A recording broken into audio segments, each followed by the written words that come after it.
তোমরা চোখে পড়ে নাই, এখন এই যে এগুলো সাংবাদিকের চোখে পড়ছে। নিজের পকেটে ঢুকাও তো, চোখে পড়বো কেমনে? নিজের পকেটে ঢুকাও তো, এর জন্য পেট তো দেখা যায় না। সরেন। আপনি এনে কি করেন?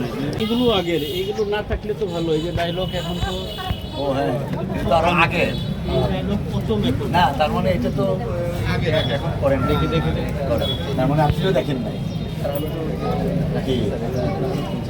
হ্যাঁ না, আমি কাউকে জানাই নাই, আমি এই কারণেই জানাই নাই, কারণ আমি জানলে আগেই ওনারা অনেক কিছু করবেন। আমি হঠাৎ করে আসলাম, এটা আসলে কি হতভম্ব না, হতাশা বটে।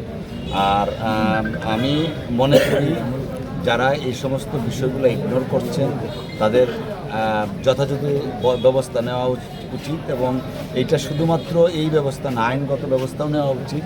আর তাদের যে আপনার চাকরি আছে, চাকরি বিধি অনুসারে ব্যবস্থা নেওয়া উচিত। আসলে এটা কি বলবো, আমি খুব হতাবাক না, হতাশাবাক। এবং এই জিনিসগুলো আপনারা কখনোই না, এটা চেঞ্জ করে দিবেন আপনি এটা বলতেছেন। অতিরিক্ত দায়িত্ব তো আপনি 2 দিন আসছেন এখানে, আর এইটাতে তো দেখেন আপনি, এটা হয়তো আপনি কখনো পড়েও দেখেননি।